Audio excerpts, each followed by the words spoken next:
PM Modi ने विपक्ष की सियासी नींव हिलाकर रख दी है। विपक्षी दल लाख कोशिश कर रहे हैं बीजेपी से मुकाबला करने की, लेकिन उनकी एक नहीं चल रही है, क्योंकि पीएम मोदी लगातार देश हित में फैसले ले रहे हैं और पीएम मोदी के कार्यकाल में भारत तेज गति से विकास की पटरी पर दौड़ रहा है। इसलिए ही देश के लोग पीएम मोदी के साथ मजबूती से खड़े हैं। वहीं मोदी सरकार बनने के बाद ही अयोध्या में भव्य राम मंदिर का निर्माण हुआ। वहीं पीएम मोदी ने आज अयोध्या स्थित राम मंदिर के शिखर पर ध्वज फहराया। इस दौरान उनके साथ राष्ट्रीय स्वयंसेवक संघ के प्रमुख मोहन भागवत और यूपी के सीएम योगी आदित्यनाथ भी मौजूद रहे। वहीं राम मंदिर के शिखर पर ध्वज फहराने के बाद पीएम मोदी ने कहा कि आज संपूर्ण विश्व राममय है। राम भक्त के दिल में असीम संतोष है, सदियों के घाव भर रहे हैं। वहीं दूसरी तरफ राहुल गांधी राम मंदिर से दूरी बनाए हुए हैं। वहीं बीजेपी ने इसके लिए राहुल गांधी और विपक्षी नेताओं पर निशाना भी साधा है। बीजेपी प्रवक्ता प्रदीप भंडारी ने एक्स पर पोस्ट कर लिखा है कि राम मंदिर में आज का भव्य ध्वजारोहण 1.4 बिलियन भारतीयों के लिए आस्था का एक ऐतिहासिक पल था, लेकिन कुछ नेता अपनी राजनीति और करवाहट से ऊपर नहीं उठ पाए। उन्होंने एक भी इच्छा नहीं जताई, एक शब्द भी नहीं कहा, एक इशारा भी नहीं। राहुल गांधी, सोनिया गांधी, मल्लिकार्जुन खड़गे, प्रियंका वाड्रा, अखिलेश यादव, ममता बनर्जी, अरविंद केजरीवाल, तेजस्वी यादव, रेवंत रेड्डी। जब पूरा देश सदियों की भक्ति का जश्न मना रहा था तो इन नेताओं ने चुप्पी साध ली। एक ऐसा जो हिंदू विरोधी बयान की बू आ रही है। दर्शकों, राम मंदिर को लेकर विपक्षी नेता तो खामोश हैं, लेकिन भव्य राम मंदिर को देखकर आप दर्शक खुश हैं तो कमेंट में जय श्री राम जरूर लिखिए। इस खबर में आगे आपको बताएंगे सब कुछ डिटेल में कि कैसे राहुल गांधी बैकफुट पर आ गए हैं। इसके अलावा दूसरे खबरों के बारे में भी बताएंगे। ये भी बताएंगे कि सुप्रीम कोर्ट से क्या खबर आई है। तो बने रहिए हमारे साथ अंत तक और देखिए हमारी ये खास रिपोर्ट। साथ ही आप दर्शकों से विनम्र निवेदन है कि अगर अब तक आपने चैनल को सब्सक्राइब नहीं किया है तो अभी कर लीजिए। दर्शकों, राम मंदिर का ध्वजारोहण समारोह पूरे देश के लिए ऐतिहासिक क्षण है। इस मौके पर कई धार्मिक और राजनीतिक हस्तियों की निगाहें इस समारोह पर थी। जगत गुरु राम भद्राचार्य ने राम मंदिर पर ध्वजारोहण करने को प्रधानमंत्री नरेंद्र मोदी का सौभाग्य बताया है। उन्होंने कहा कि राहुल गांधी और अखिलेश यादव का दुर्भाग्य है कि वे राम मंदिर दर्शन करने नहीं पहुंचे हैं। उन्होंने इसे मोदी जी का सौभाग्य और विपक्षी नेताओं का दुर्भाग्य करार दिया। वहीं जगत गुरु ने राम भद्राचार्य ने यह भी भविष्यवाणी की है कि 2027 में फिर से उत्तर प्रदेश में बीजेपी की सरकार बनेगी। वहीं जगत गुरु राम भद्राचार्य के SC/ST एक्ट और कांग्रेस नेता सोनिया गांधी को लेकर दिए बयानों के बाद राजनीतिक माहौल गर्म हो गया है। पूर्णिया के सांसद पप्पू यादव ने इस पर प्रतिक्रिया दी है। पूर्णिया के सांसद पप्पू यादव ने कहा कि मुझे नहीं पता कि राम भद्राचार्य कौन है। ऐसे लोग केवल अंबेडकर के विचारों से ही ठीक हो सकते हैं। पप्पू यादव ने आगे कहा कि मैं शंकराचार्य से अनुरोध करता हूं कि सभी शंकराचार्य दलित, SC और ST को अपने बीच शामिल करें और हम तुरंत आरक्षण समाप्त कर देंगे। वहीं पश्चिम बंगाल की मुख्यमंत्री ममता बनर्जी ने चुनाव आयोग और SIR पर सवाल उठाए हैं। उन्होंने कहा है कि SIR के बाद जब मतदाता सूची का मसौदा जारी हो जाएगा तब लोगों को चुनाव आयोग और बीजेपी की ओर से पैदा की गई आपदा का एहसास होगा। उन्होंने हाल ही में हुए बिहार चुनाव के नतीजों को लेकर भी कई आरोप लगाए। वहीं ममता बनर्जी ने चुनौती देते हुए कहा कि अगर बीजेपी बंगाल में मुझे चोट पहुंचाने की कोशिश करेगी तो मैं पूरे भारत में उसकी नींव हिला दूंगी। उन्होंने कहा कि बिहार चुनाव का नतीजा SIR का परिणाम है। विपक्ष वहां बीजेपी की चाल को भांप नहीं सका। यदि SIR 2-3 वर्षों में किया जाए तो हम इस प्रक्रिया को हर संभव संसाधन के साथ समर्थन देंगे। वहीं ममता बनर्जी ने सवाल किया कि क्या बीजेपी शासित राज्यों में SIR का आयोजन ये दर्शाता है कि केंद्र स्वीकार करता है कि वहां घुसपैठिए मौजूद हैं। SIR विरोधी रैली में उन्होंने कहा कि इलेक्शन कमीशन अब एक निष्पक्ष संस्था नहीं रह गई है, ये बीजेपी कमीशन बन गई है। बीजेपी मेरा राजनीतिक रूप से मुकाबला नहीं कर सकती और न ही मुझे हरा सकती है। वहीं झारखंड में SIR को लेकर सियासी बवाल तेज हो गया है। राज्य के स्वास्थ्य मंत्री डॉक्टर इरफान अंसारी के एक विवादित बयान ने पूरे राजनीतिक पटल पर हंगामा मचा दिया है। अंसारी ने सरकारी कार्यक्रम के दौरान लोगों से अपील की है कि अगर कोई BLO SIR के तहत वोटर लिस्ट से नाम काटने घर आए तो उसे घर में बंद कर दें या बंधक बना लें। इस बयान पर बीजेपी ने कड़ा हमला किया है, जबकि चुनाव आयोग ने राज्य सरकार से रिपोर्ट मांग ली है। वहीं मतदाता सूची के विशेष गहन पुनरीक्षण पर उठ रहे प्रश्नों को केंद्रीय गृह राज्य मंत्री नित्यानंद राय ने घुसपैठियों को बचाने का असफल प्रयास बताया। मीडिया के समक्ष उन्होंने कांग्रेस के नेता राहुल गांधी पर तुष्टीकरण की राजनीति करने का आरोप लगाया। उन्हें पता नहीं कि चाहे बिहार हो, बंगाल हो या देश का कोई दूसरा राज्य, घुसपैठियों को बाहर निकालना इसलिए जरूरी है क्योंकि वे नागरिकों की हकमारी कर रहे हैं। वहीं भारतीय सेना में अनुशासन और एकता को सबसे ऊपर रखते हुए सुप्रीम कोर्ट ने लेफ्टिनेंट सैमुअल कमलेसन की वो याचिका खारिज कर दी जिसमें उन्होंने धार्मिक परेड में शामिल होने से इनकार करने पर की गई अपनी बर्खास्तगी को गलत बताया था। कमलेसन एक ईसाई अधिकारी हैं और उन्होंने दावा किया था कि उन्हें मंदिर के गर्भगृह में प्रवेश करने के लिए मजबूर किया गया, जबकि ये उनके ईसाई धर्म के खिलाफ है। उनकी ओर से वरिष्ठ वकील ने दलील दी कि वो होली और दिवाली जैसे कार्यक्रमों में शामिल होते रहे हैं, बस उन्होंने अपने धार्मिक विश्वास के कारण मंदिर के सबसे अंदर वाले हिस्से में जाने से मना किया था। लेकिन सुप्रीम कोर्ट के मुख्य न्यायाधीश सूर्यकांत और जस्टिस जॉय माल्या बागची की पीठ ने इस तर्क को स्वीकार करने से इनकार कर दिया। सुप्रीम कोर्ट ने सख्त टिप्पणी करते हुए कहा कि सेना में इस प्रकार का व्यवहार गंभीर अनुशासनहीनता माना जाएगा और केवल इसी कारण अधिकारी को नौकरी से हटाया जा सकता है। चुनाव में हार के बाद राहुल गांधी वोट चोरी को लेकर आरोप लगा रहे हैं, लेकिन अब देश के लोग सब समझ गए हैं कि कांग्रेस की हार क्यों हो रही है। कांग्रेस के पास ना तो कोई नीति है और ना ही कोई नेता जो पीएम मोदी को टक्कर दे सके।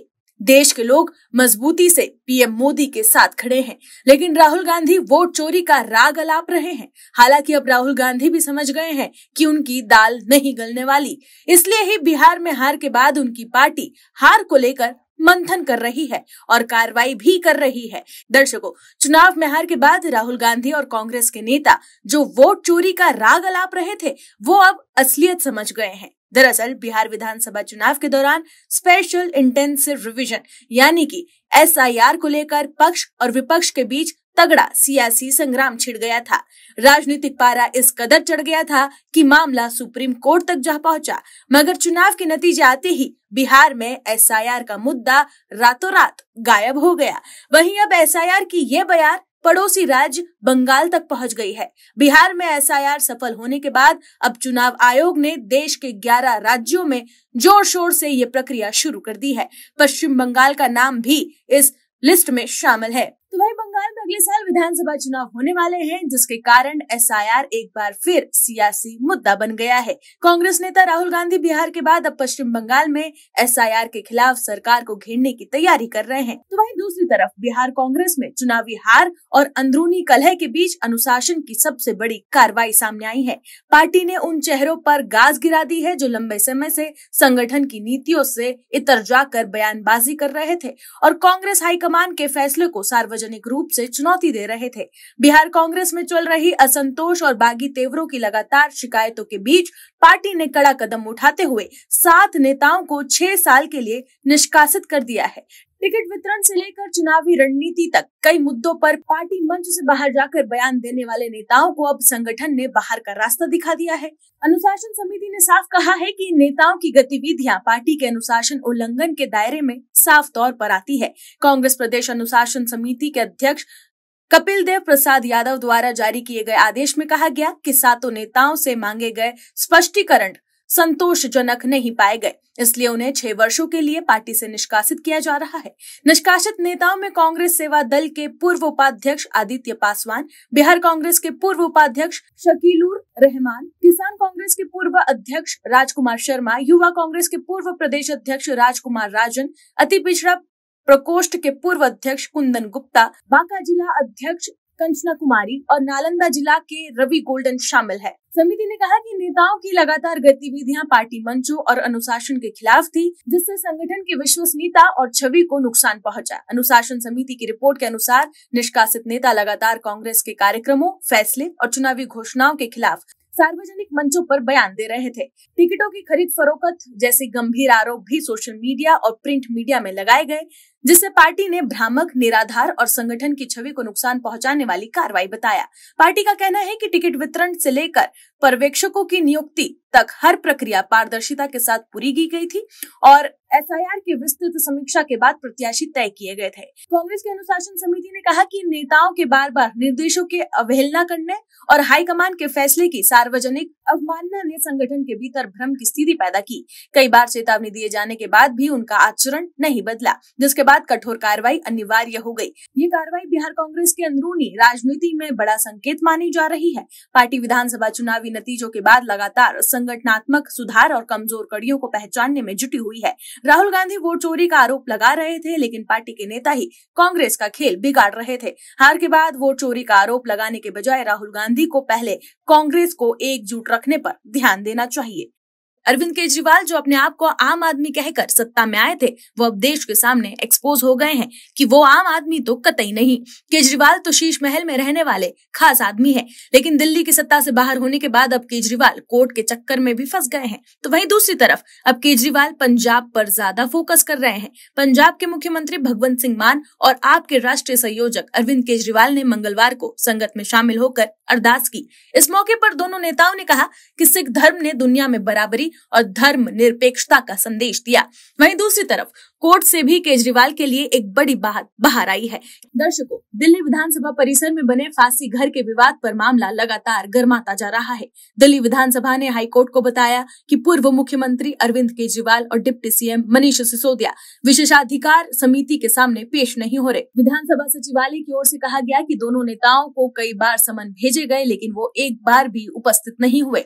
अब इस पूरे मामले की अगली सुनवाई 12 दिसंबर को तय की गई है। हाईकोर्ट में सुनवाई के दौरान विधानसभा सचिवालय की तरफ से पेश वकील ने बताया कि केजरीवाल और सिसोदिया हर बार यही कहकर पेश होने से बचते हैं कि उनकी याचिका कोर्ट में लंबित है। सचिवालय ने इस तर्क का विरोध करते हुए कहा कि समिति ने उन्हें सिर्फ जांच में सहयोग करने के लिए बुलाया था, ताकि विधानसभा परिसर में बनाए गए फांसी घर की सच्चाई सामने आ सके। सचिवालय की दलील है कि हाईकोर्ट में याचिका लंबित होने का मतलब ये नहीं कि नेता समिति के सामने पेश ना हो। अब सवाल है कि केजरीवाल और सिसोदिया विशेषाधिकार समिति के सामने क्यों नहीं पेश हो रहे। आपको बता दें कि ये मामला अगस्त 2020 से जुड़ा हुआ है, जब आम आदमी पार्टी की सरकार ने विधानसभा परिसर में एक संरचना को ब्रिटिश काल का फांसी घर बताते हुए उद्घाटन किया था। उस समय इसे ऐतिहासिक धरोहर बताकर प्रचारित किया गया, लेकिन बीजेपी का दावा है कि ये फांसी घर नहीं बल्कि एक पुराना टिफिन रूम है, जिसे गलत तरीके से फांसी घर बताकर जनता को गलत जानकारी दी गई। इतना ही नहीं, बीजेपी का आरोप है कि उसके रेनोवेशन पर सरकारी धन का गलत उपयोग किया गया। इसी मुद्दे की जांच के लिए बीजेपी विधायक प्रद्युमन सिंह की अध्यक्षता में एक विशेषाधिकार समिति बनाई गई। समिति 13 नवंबर को इस मामले पर आगे की जांच और सत्यापन के लिए बैठक कर चुकी है। तो वहीं दूसरी तरफ अरविंद केजरीवाल और मनीष सिसोदिया ने विशेषाधिकार समिति के समन को ही हाईकोर्ट में चुनौती दी है।